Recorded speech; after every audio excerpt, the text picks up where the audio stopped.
таком же составе присутствующие встречались в Доме культуры еще год назад. И на этот раз тема встречи все та же, проблема которой тревожит больше всего населения. Беспредел свадебных кортежей, бесцельная стрельба, незаконное хранение оружия, ДТП с тяжелым исходом и не только. Сезон свадеб возобновлен, а вместе с ним и лихачи выезжают на дороги в составе свадебных кортежей. Часто среди них молодые люди без прав на управление в нетрезвом состоянии. Зачастую встречаем мы выезд на встречную полосу, не контролируя себя. То есть еще у нас присутствуют такие молодые, совсем молодые люди, даже и ученики, не достичь определенного возраста, покупают вот дешевые машины за 15, за 10 тысяч, шестерки, семерки. Они пристраиваются к свадебному кортежу, въезжают, не имея на это права. Честно говоря, мне вопрос возникает, неужели родители не знают, что их дети покупают вот эту машину? Просто так же не может быть. Однако проблема свадебных кортежей не ограничивается только небезопасной ездой. Еще одна беда – бесцельная стрельба. Если раньше таким образом сообщали о том, что невеста близко, то сейчас старшие не видят необходимости в этой традиции. И такое поведение является противоправным. Правоохранители ведут непрерывную борьбу. По выходным дежурят экипажи для контроля свадебных кортежей. По информации МВД, этих нарушений стало на 50% меньше по сравнению с прошлым годом. Предпринять такие вот необходимые меры, чтобы обезопасить, чтобы, решить вопрос. Если мы общими усилиями хотя бы, убережем, одного человека, это большое дело для всех нас. Стреляют чаще всего из охолощенного оружия. Чтобы его приобрести, не нужно разрешения. Однако стрелять из него можно только в отведенных для этого местах – открытом стрельбище или закрытом тире. Представители МВД обращались в парламент Ингушетии с просьбой предпринять дополнительные меры, учитывая специфику региона. Также на встрече говорят о добровольной сдаче оружия. Напоминают, что его хранение опасно и, как показывает практика, приводит к непоправимым последствиям. А вознаграждение за сдачу гладкоствольного оружия в Ингушетии 10 тысяч рублей, когда как в других субъектов страны в разы меньше. Основное предназначение его уничтожение живой силы. Рано или поздно сгерздалось, цагождалось, сагдалось, цендервалось, несло, когда несло. Есть огромное количество магазинов, где можно спокойно получить разрешение. Злилдыш, сейф, халдес, кадар халдес.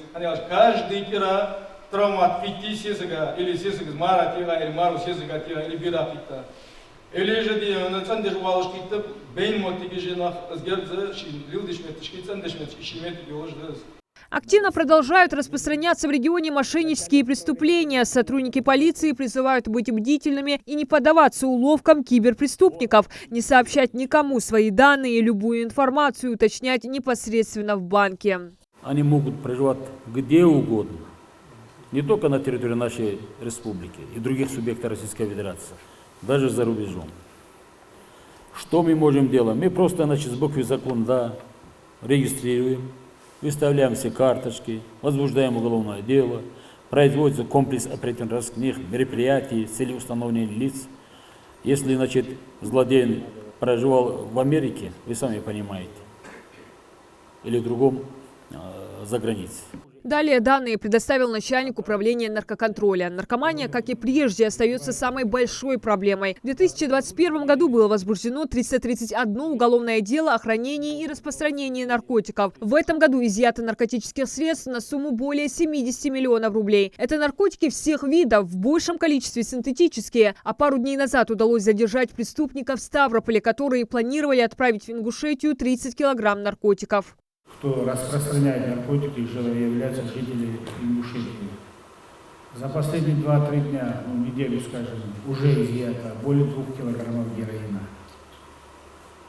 Чтобы понимали, на 1 грамм героина хватает на 4-5 человек, а 2 килограмма это насколько хватит. За ним, за следующий день опять более 100 грамм изъяли. Оба жители нашей республики. К распространению привлечены жители республики Ингушетия. 80% жителей Ингушетии.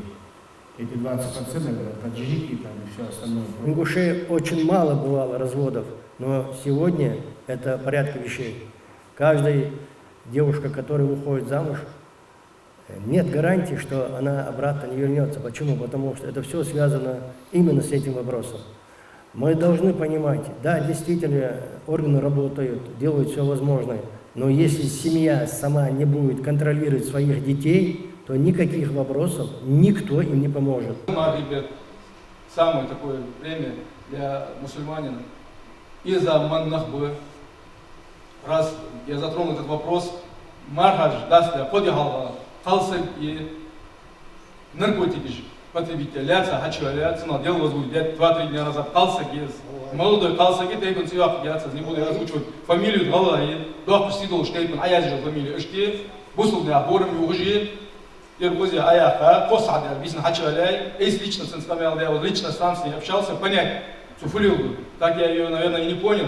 Ни станции, опцию. Губят жизни в республике не только наркотики, но и дорожно-транспортные происшествия. Учитывая небольшую численность населения, сводки ГИБДД о смертельных исходах автокатастроф напоминают фронтовые. С начала года зафиксировано 52 ДТП, в которых погибло 8 человек. 75 получили ранения. Сотрудники госавтоинспекции проводят полный комплекс мер по предотвращению ДТП.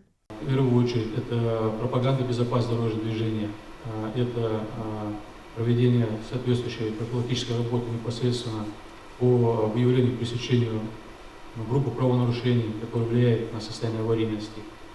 Ну и, конечно, и поддержание правопорядка именно непосредственно дорогу. Проблемы остаются, и остаются, в принципе, причины одни и те же.